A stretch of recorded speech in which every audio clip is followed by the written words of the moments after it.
दोस्तों आप मेरे बातों को ध्यान से सुनिए, आपको सारी बातें इसी वीडियो में यहीं पर ही समझ में आ जाएगा। यहाँ पर ध्यान दीजिए। मृदा संरक्षण के कई तरीके हैं जो मानवीय क्रियाकलाप द्वारा संभव है। दोस्तों मृदा संरक्षण, संरक्षण मतलब क्या होता है? तो संरक्षण मतलब होता है हिफाजत या फिर बचाव। इस वीडियो में हम लोग मृदा के हिफाजत के बारे में जानेंगे, मतलब मृदा संरक्षण के बारे में जानेंगे। दोस्तों मृदा संरक्षण का बहुत सारा तरीका है, ठीक है, लेकिन जो भी तरीका है सब तरीका मानवीय क्रियाकलाप द्वारा संभव है। इस बात को ध्यान में रखिए। मानवीय क्रियाकलाप क्या होता है?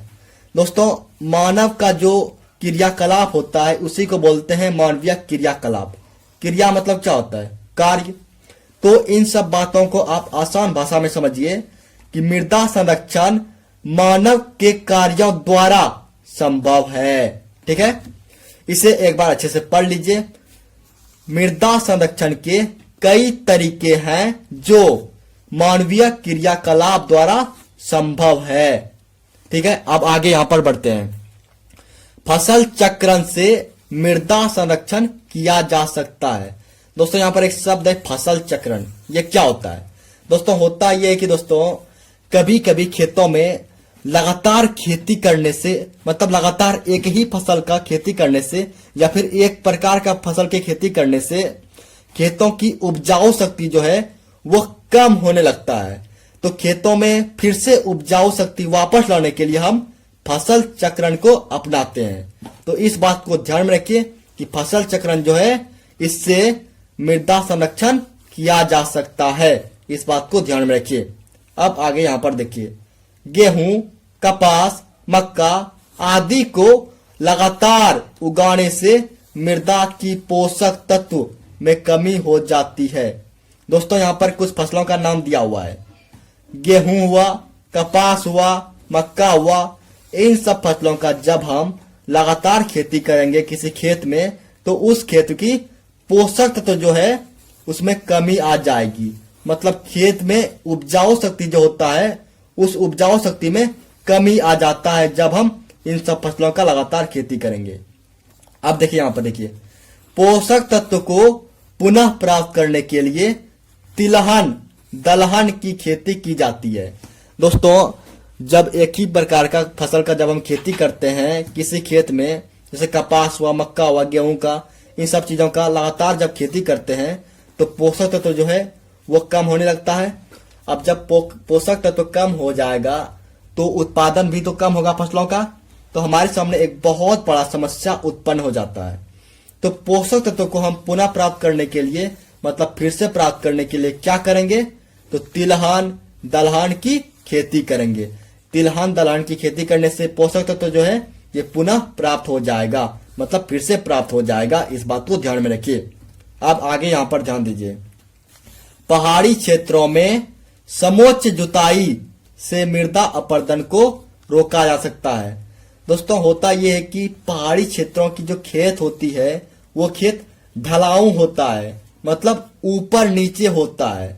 तो दोस्तों वहां पर पहाड़ी क्षेत्रों में मृदा अपरदन जो है ये अपरदन बहुत बड़ा समस्या होता है। तो इसी मृदा अपरदन को रोकने के लिए समोच्च जुताई को अपनाया जाता है। इस बात को ध्यान में रखिए। ये जो है पहाड़ी क्षेत्रों में समोच्च जुताई से मृदा अपरदन को रोका जा सकता है। इस बात को हमेशा ध्यान में रखिए। अब आगे यहां पर देखिए, थोड़ा सा कॉपी ऊपर कर रहा हूं, आप यहां पर ध्यान दीजिए। आधुनिक पर, कहां पर है आधुनिक? तो यहां पर है। आधुनिक सिंचाई के तरीकों से जल, ठीक है, क्या है? जल तथा मृदा को संरक्षित किया जा सकता है। दोस्तों आधुनिक को इंग्लिश में बोलते हैं मॉडर्न। तो मॉडर्न तरीका जो भी है सिंचाई का, उन तरीकों से हम जल और मृदा को संरक्षित कर सकते हैं। इस बात को ध्यान में रखिए कि आधुनिक तरीका जो है सिंचाई का उसको अपनाएंगे और उस तरीका को अपनाने से जल मृदा का संरक्षण हो जाएगा। तो इसे अच्छे से पढ़ लीजिए कि आधुनिक सिंचाई के तरीकों से जल क्या है? तो जल तथा मृदा को संरक्षित किया जा सकता है। इस बात को ध्यान में रखिए।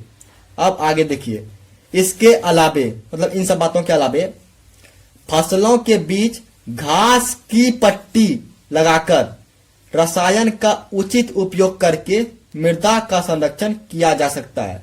दोस्तों यहां पर देखिए, आपने वायु अपर्दन के बारे में पढ़ा होगा, वायु के द्वारा मृदा का अपर्दन। अगर नहीं पढ़ा है तो एक बार फिर से जान लीजिए इसे। दोस्तों बहुत सारे ऐसे क्षेत्र जो होते हैं जहां पर आंधी तूफान जो है वो बहुत मात्रा में आता है, तो उन सब क्षेत्रों में वायु अपर्दन जो है वो बहुत बड़ा समस्या है। वायु के द्वारा मृदा अपर्दन जो है ये बहुत बड़ा समस्या होता है, क्योंकि तेज आंधी का जो झोंका आता है वो मिट्टी को साथ में उड़ा ले जाता है, साथ में उड़ा ले जाता है। इससे क्या होता है कि मिट्टी का जो उपजाऊ शक्ति है वो कम हो जाता है। तो दोस्तों उन सब क्षेत्रों में जहां पर वायु से मृदा अपर्दन होता है, उन सब क्षेत्रों में फसलों के बीच घास की पट्टी लगाया जाता है। आप सोचिए कि फसलों के बीच घास की पट्टी लगाने से क्या होगा।